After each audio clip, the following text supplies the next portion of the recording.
Qadın üçün heç bir zirvə əl çatmaz deyil. Nə dağda, nə də öz peşəsində.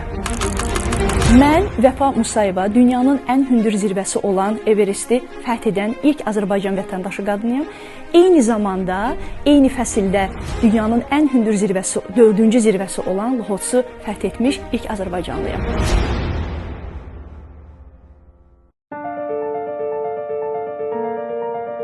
Sizin üçün Everest nə idi, bir dağ, yoxsa qadınlar nəyə qadirdir sualına veriləcək bir cavab. Bu, nəyisə sübut eləmək deyil. Ümumiyyətlə, mən qadının gücünün sübuta ehtiyac olduğunu düşünmürəm. Qadın onsuz da, belə deyim də, yaradanın ən güclü nümunəsidir. Ona görə bunun sübuta və təsdiqə ehtiyacı yoxdur. Burada özünü təsdiq deyildi. Sadəcə olaraq Azərbaycan qadının adını tarixə yazmaq, alpinizm tarixinə yazmaq idi.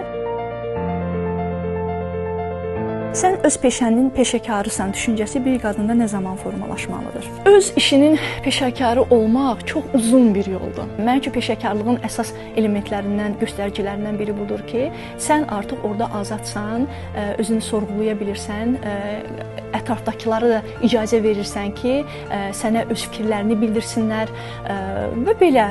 Amma bunun üçün yenə deyirəm, bu çox uzun bir yoldur və bunun üçün çox inkişaf eləməlisən. Peşə təhsili alan qadın cəmiyyətdə hansı yeri tutur? Bilirsiniz, peşə ümumiyyətlə adama o qədər lazımdır ki, məsələn üçün mən, baxmayaraq ki, ali təhsilli müəlliməm, mən çox gözəl xalça toxumağı bacarıram. Evdə olan bütün xalçalarımı, cehizli xalçalarımı özüm toxumuşam. Qarabağ xalçalarıdır. Anamdan öyrənmişəm. Bu günləri Vəfa, deyək ki, müəllimliklə artıq məşğul olmasa da, nə bilim, artıq yəni işim bitibdir, dağa getməsə, dünyanın hansısa bir ucqar nöqtəsində olsa, nə edə bilər? Ən azından toxuya biləcək. Ən azından, nə bilim, tikiş tikə biləcək, ən azından muncuqlardan çox gözəl əl işləri eləyə biləcək. Nədir burada? Yəni, sən kim olursan ol, nə olursan ol, sən mütləq şəkildə əməyini göstərəcək, həvəsini göstərəcək bir işlə məşğul olmalısan. Qadınların bəzi peşələrdə daha az görünməsi sizcə nədən qaynaqlanır? Riskə getmirik. Bunların hamısı böyük bir əmək tələb elədiyi üçün bəzən biz passivləşirik. Biz yəni hətta istəsək belə o seçimin arxasınca getmirik. Yəni bir qadın olaraq bəlkə də beynimizin hansısa bir nöqtəsində onu düşünürük. Hər zaman arzuluyuruq. Həm də həyat koçu olaraq da mən çox insanlarla rastlaşıram. Onlar dillərinə gətirirlər ki, mən bunu həmişə arzulamışam. Mən bunu həmişə istəmişəm. Elə peşələr var ki, elə ixtisaslar var ki, dillərinə gətirirlər ki, mən hələ də bunu arzuluyuram. Amma niyə?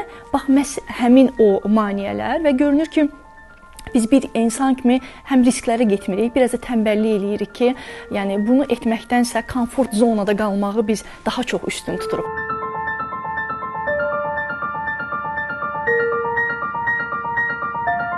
Qadınlar üçün bəzi peşələr çətin və ya uyğun deyil, kimi qəbul olunur.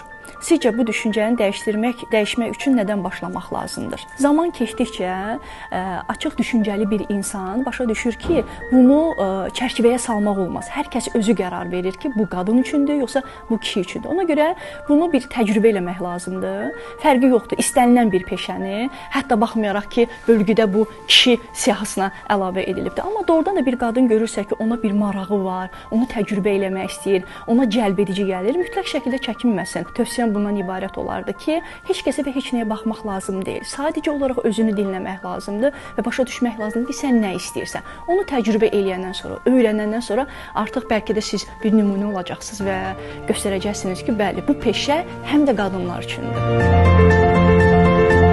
Peşəndə inam və iradə ilə addımladıqca zirvələr sənə hər an bir addım daha da yaxınlaşır.